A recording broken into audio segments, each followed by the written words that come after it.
Kwame sat quietly on the edge of the narrow prison bed, his hands resting on his knees. The light from the barred window fell across his tired face, showing the wrinkles that carried many untold stories. His breathing was slow, heavy at times, and though he tried to sit tall, his body betrayed his weakness. He was a man who had once been strong, but time and sickness had stolen much from him. Officer Amma stood near the doorway, her sharp eyes observing him, but her heart soft enough to notice the details others ignored. She had seen many prisoners in her career, some hardened, some broken, and some who pretended to be tough but cried in the dark. Kwame was different. He did not beg, he did not curse, and he did not fight. Instead, he carried silence like a cloak. It was that silence which made Amma curious. She remembered the words her captain had told her earlier that morning. Keep an eye on him. His condition is worsening, but he refuses treatment most of the time. He won't say much, but don't let your guard down. Amma nodded and accepted the duty. But deep inside she knew this was more than a task.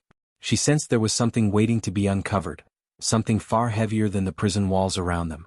When she approached Kwame, he lifted his head slightly, meeting her eyes. There was no anger in his gaze, no rebellion. Instead, there was sadness so deep that it seemed to echo with a story that had never been told. Amma greeted him softly. How are you feeling today? Kwame gave a small smile, one that barely curved his lips. I have seen better days, he replied in a gentle, almost broken voice. His words were simple, yet they carried the weight of someone who had accepted his fate. Amma studied him carefully. He was not like the other prisoners who complained about food, shouted about freedom, or cursed the guards. Kwame was calm, quiet, almost too peaceful for a man living his final days in a cold cell. Amma felt something stir within her, pity mixed with respect. As the hours passed, she remained nearby, watching him write slowly in an old notebook. His hands trembled slightly, but his focus was steady. She did not disturb him, but she wondered what he was writing. A letter? A confession? Or maybe just the memories of a man who did not want to be forgotten. Later, as the evening light faded, Amma saw him close the notebook carefully and place it under his pillow. He sighed, his chest rising and falling with effort. For a moment, his strong mask broke, and Amma saw not a prisoner but a weary man carrying sorrow too heavy for his frail body. That night, when Amma returned to her quarters, his image stayed with her. She could not shake the thought of those sad eyes. She had guarded criminals of every kind, but Kwame was not like them. He was not cruel, not violent, just broken. And in that brokenness she felt there was a truth buried deep, waiting for someone to listen. The next day, Amma found herself standing at his cell again. This time she didn't stand at the doorway. She stepped inside, pulling a chair closer to him. You look like a man with a story, she said softly. Sometimes speaking it helps. Kwame looked at her for a long moment, his eyes glistening with unshed tears. His voice was low but steady. Officer, it is not the chains around my hands that trouble me. It is the chains of my past. Before I leave this world, there is one last thing I wish for. Amma's heart tightened. She did not know yet what he would ask, but she knew this was the beginning of something important. It was not just about duty anymore. It was about a dying man's final wish. Amma walked her usual rounds that evening, the faint buzz of the prison lights humming above her as the corridors echoed with silence. When she reached Kwame's cell, she noticed he was sitting up on his bed, waiting for her. His posture was tired but purposeful, as if he had been carrying words all day, waiting for this exact moment to let them out. Officer Amma, he called softly, his voice almost blending with the quiet around them. She stepped closer, sensing the heaviness in his tone. Yes, Kwame. Do you need something? He gestured gently toward the chair beside him. Please sit. Amma hesitated at first. It was unusual for her to sit inside a prisoner's cell, but something about the request, the weakness in his voice, made her pull the chair closer. She sat down, her sharp uniform contrasting with the fragile man in front of her. Kwame looked at her with eyes that carried years of regret. He took a long breath before speaking. There is something I must say. Something I must ask. It is not about me anymore but about the one I wronged the most. Amma's brows furrowed. She waited silently, giving him space to let his words flow. My daughter, Kwame finally said, his lips trembling as if the word itself carried pain. Her name is Abina. I have not seen her for many, many years. I left her with wounds only a father could heal, but I never did. I made mistakes, choices that brought me here. And she paid for them. Before I die, officer, I only wish to see her once. To look into her eyes and say I am sorry. Amma felt a tightness in her chest. She had stood guard in prisons long enough to hear countless demands, pleas for release, complaints about food, claims of innocence. But never had she heard something so fragile, so deeply human. She looked at the man before her not as a prisoner, but as a father carrying unbearable guilt. "Kwame," she said softly, "you know the rules? Visits are strict, especially in your condition. This is not something I can promise." Kwame lowered his gaze, nodding slowly. "I know. But I had to speak it aloud. Even if it cannot be, at least you will know that my heart has not stopped loving her. Not a single day." The silence that followed was heavy. Amma's mind wrestled with her duty as an officer and the pull of her own compassion. She thought of her own family, of what it would mean if her father had left this world without saying goodbye. The image pierced her, leaving her unsettled. "Do you know where she is now?" Amma asked, almost without realizing it. Kwame's tired face brightened with a flicker of hope. "Yes. Last I heard, she lived not far from here in a nearby town. But she will not come willingly. She may hate me still. She may not wish to see my face." Amma leaned forward, her voice calm but steady. "Sometimes the people who hurt us are the ones we most need to hear from. Even if it's only once. Even if it's only at the end." Kwame's eyes watered, and he turned his face slightly to hide the tears that escaped. "You speak with the wisdom of someone much older, officer. Thank you for listening. Even this, being heard, feels like a gift." Amma stood slowly, her heart restless. "Rest now, Kwame. I will think about what you have said." As she walked back down the corridor, the sound of her boots against the floor echoed louder than usual. The weight of his request pressed down on her. She knew arranging such a meeting would not be simple. The prison had strict regulations, and her superiors would surely warn her against blurring the line between duty and personal emotion. But deep inside, Amma felt a quiet conviction. Some rules, she thought, were made for order. But compassion, that was what made order worth protecting in the first place. That night Amma could not sleep. She kept thinking of Abina, a daughter who had lived most of her life with the shadow of her father's mistakes. Did she still carry anger? Would she even agree to come if Amma found her? Or would she turn her face away, leaving Kwame to die with his regret? Yet Amma also remembered the way Kwame's voice cracked when he said her name. She remembered the tears he tried to hide. And in that memory she found her answer. The next morning, as the sun rose over Florida's horizon, painting the sky in shades of orange and gold, Amma made a silent promise to herself. No matter how difficult, no matter the risk to her position, she would try to bring Abina to him. For she believed that no one should leave this world without a chance to mend their heart. Kwame's last wish would not be forgotten. Amma left the prison that evening, but she could not leave behind Kwame's words. His weak voice followed her like an echo. She tried to busy herself with her usual routines, making dinner, tidying her small apartment, preparing for the next day, but every quiet moment brought back the memory of him saying, "I only wish to see her once. To look into her eyes and say I am sorry." That night she barely slept. She lay awake staring at the ceiling, wondering what it would mean to die with regret so heavy in the heart. She thought of her own father and mother. She thought of how fragile time was, how quickly it could run out. And in her heart, she decided, she would not let Kwame's last wish fade away. The very next day Amma began searching. She knew she could not be open about it. The prison rules were strict, and her superiors had made it clear many times that officers were not to get personally involved in inmates' family matters. Still, she told herself this was not about breaking rules. It was about giving a man peace. It was about giving a daughter the chance to decide for herself whether she would forgive or not. She started carefully. During her lunch break, she went to the public library where she could access old records. She typed the name Abina alongside Kwame's last known address. A few leads appeared, but none were certain. There were many with the same name, many scattered across nearby towns. She wrote down every detail, every address, every phone number she could find. Later, she reached out quietly to a retired officer she trusted, an older man named Mensa. He had worked in the system long enough to know stories like Kwame's, and Amma hoped he might guide her. "Mensa," she said carefully, "do you remember the prisoner Kwame? Do you know if his family ever came around?" Mensa sighed, his face thoughtful.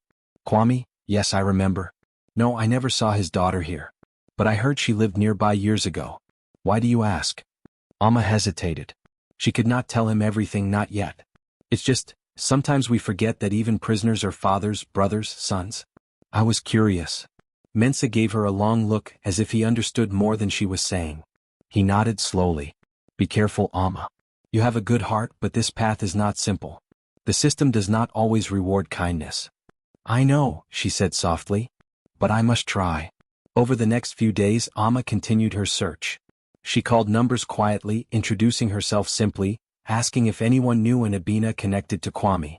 Some people hung up quickly, some said they did not know, and others gave her fragments of information that only deepened her determination.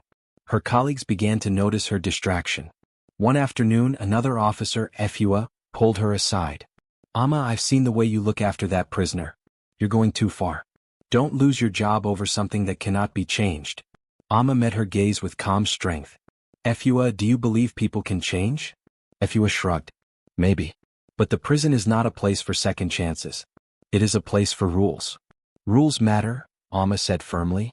But humanity matters too. If this were your father, would you not want him to have a chance to say goodbye? Efua said nothing. She looked away, uncomfortable, but Amma could tell her words had left a mark. One evening, after several days of searching, Amma found a small lead. She was given the name of a local church where Abina was said to have attended years ago. The church was modest, with wooden benches and tall windows that let in golden light. After her shift, Amma went there quietly. She spoke with the pastor, a gentle man named Kofi, who listened carefully. Yes, he said after a long pause, I remember Abina. She used to come here as a teenager. But it has been many years. She carried a lot of pain with her. She did not like to speak about her father. Amma leaned forward, her voice almost pleading. Do you know where she is now? It is very important. The pastor sighed. Last I heard, she moved to a nearby town. She works in a small clinic there. I do not know if she will want to hear about her father, but perhaps she deserves the choice. Amma thanked him deeply, her heart racing. She finally had a real direction. That night, as she walked back to her car, she looked up at the stars above Florida's sky. She whispered a quiet prayer that Abina would not turn her away, that she would understand. Back at the prison, Kwame noticed Amma's expression when she came to check on him. Though she said nothing, he sensed the change in her. You've been searching, haven't you? He asked in a low voice. Amma did not answer directly. She only smiled faintly and said, Rest, Kwame. Save your strength. There are things that cannot be rushed. Kwame's eyes filled with gratitude. For the first time in many weeks, a small spark of hope lit his tired face. Amma walked out of his cell that night with a heart full of both fear and determination. She knew the hardest part was still ahead. She would soon have to face Abina herself, to ask her to come and see the father who had broken her heart long ago. But Amma told herself the same words again and again. Every human deserves peace before the end. And she would not give up until she gave them that chance. Amma had spent many sleepless nights searching, asking questions, following every lead that could take her closer to Abina. And finally, one quiet afternoon, she stood in front of a small clinic with her heart beating hard against her chest. The sound of her own breath was loud in her ears as she looked at the sign above the door. This was where Abina worked. After all the effort, all the waiting, Amma had finally found her. Inside the clinic, she asked softly for Abina, and soon a woman stepped out. Abina was not very young anymore. Her face carried strength, but her eyes held the weight of old pain. She looked at Amma with caution, as if she had already guessed the reason for this visit. Amma introduced herself gently, her voice calm and respectful. My name is Amma. I work as an officer in the prison. I've come to talk to you about someone very important, your father. At once, Abina's face hardened. Her lips pressed tightly together, and her eyes narrowed with hurt. I don't want to hear about him, she said firmly. He left me. He left my mother. For years we suffered while he was away. Now you come here and speak his name? Her voice shook, but her anger was clear. Amma did not argue. She let the silence stretch for a while. She saw the anger, but she also saw the tears hiding behind it. She spoke slowly, choosing each word with care. I know what he did caused you great pain. And I cannot change the years that were lost. But he is not asking for excuses. He is asking for forgiveness, for one chance to tell you he is sorry before it is too late. Abina turned away, her shoulders trembling. Sorry? Where was sorry when my mother cried herself to sleep? Where was sorry when I had to face the world without a father? Her voice cracked and a tear rolled down her cheek. I don't think he deserves to see me. Amma stepped closer, but her tone was still soft. You are right to feel this way.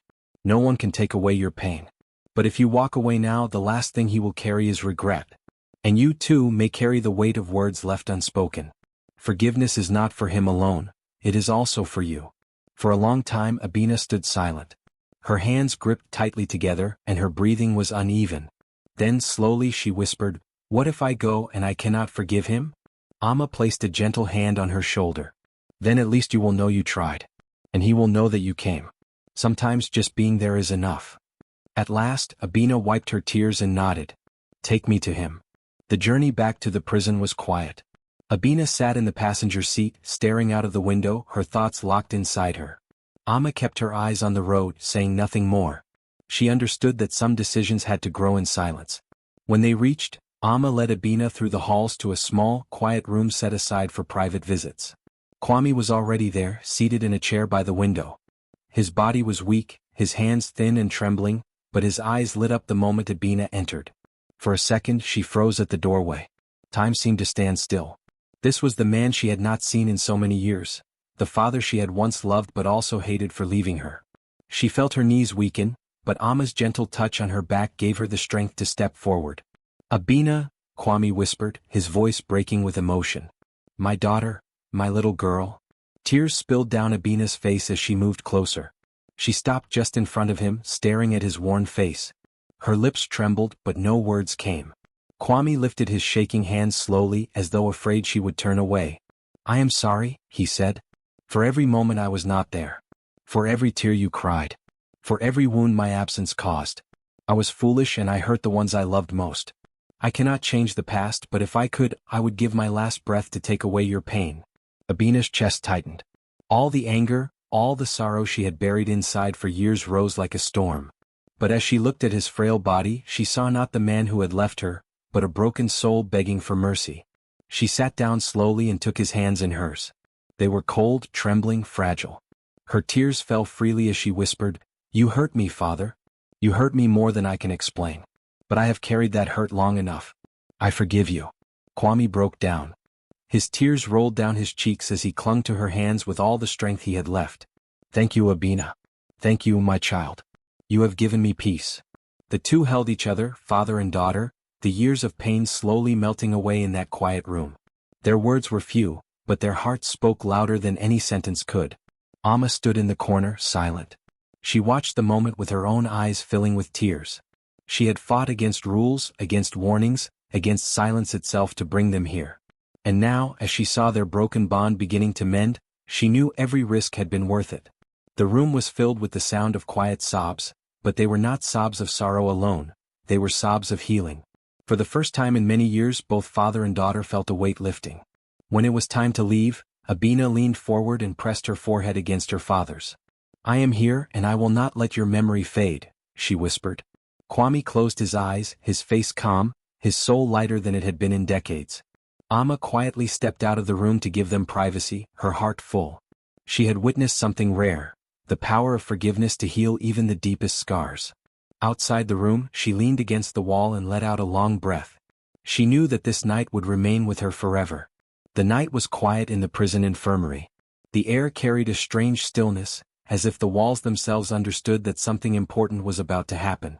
Abina sat close to her father, holding his hand gently. Kwame's breaths were shallow but his face was calm. His frail body no longer fought, but his eyes glowed softly each time they looked at his daughter. For years he had lived with regret. For years he had carried the pain of his mistakes. Yet now in this moment there was peace. Amma stood quietly at the door, her hands folded in front of her. She had done her part, more than her duty as an officer. She had risked questions, warnings and rules, but it had all led to this final meeting. She could see that it was worth every effort. "Father," Abina whispered, brushing her hand against his. "I am here. You are not alone." Kwame's lips curved into the faintest smile. His voice was weak, but his words were clear. "Thank you, my child. You gave me more than forgiveness, you gave me peace." Tears streamed down Abina's face, but they were not only tears of sorrow. They were also tears of release. The years of anger that had burned inside her heart were finally softening. The father she had once thought she would never forgive was now resting beside her, his heart lighter because she had chosen mercy over bitterness. As the minutes passed, Kwame's breathing slowed. His eyes closed but the smile remained. His last breath was not one of struggle but of surrender, surrender to peace, to love, to forgiveness. With Abina holding his hand, he passed away quietly. Amma stepped forward as the room filled with silence. She placed a gentle hand on Abina's shoulder. For a moment, no words were needed. The weight of the moment spoke louder than anything they could say. Together, they sat in the quiet, listening to the stillness that followed a life's final chapter. Later, Amma helped Abina walk out of the room. Her steps were unsteady, her face pale, but there was strength in her eyes. "He died smiling," Abina whispered, as though reminding herself of the gift she had given him. Amma nodded softly. "He did. And it was because of you." News of what had happened spread quietly. It was not shouted in headlines nor written in official records. It was passed from one person to another, whispered in hallways, spoken in homes. People talked of an old prisoner who found peace before death, a daughter who forgave, and an officer who went beyond duty. For those who heard the story, it was more than just a tale of a dying man. It was about courage, the courage of a man to face his mistakes, the courage of a daughter to let go of her pain, and the courage of a policewoman to follow her heart when rules said otherwise. Amma became known in her community not only as a strong officer but as a woman of compassion. She was respected for her discipline, but admired more for her humanity. People remembered her as the one who gave a father and daughter the chance to heal, even in the last moments of life. Abina carried her father's memory with a gentler heart.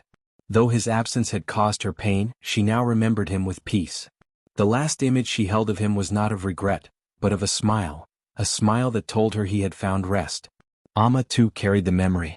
She often thought about how fragile life was, and how sometimes the greatest service one could give was not in uniforms or rules, but in kindness and understanding. She never forgot Kwame's last smile or Abina's tears of forgiveness. In the end, the story lived on, not as a tale of crime and punishment, but as a story of love, forgiveness, and humanity. And for Amma, it was proof that even in the hardest places, even in the walls of a prison, compassion could bring light. Kwame was gone, but his truth, his sorrow, and his final peace remained in the hearts of those who had witnessed it. Abina walked forward with healing. Amma continued her service with a deeper sense of duty, not just to the law but to humanity itself.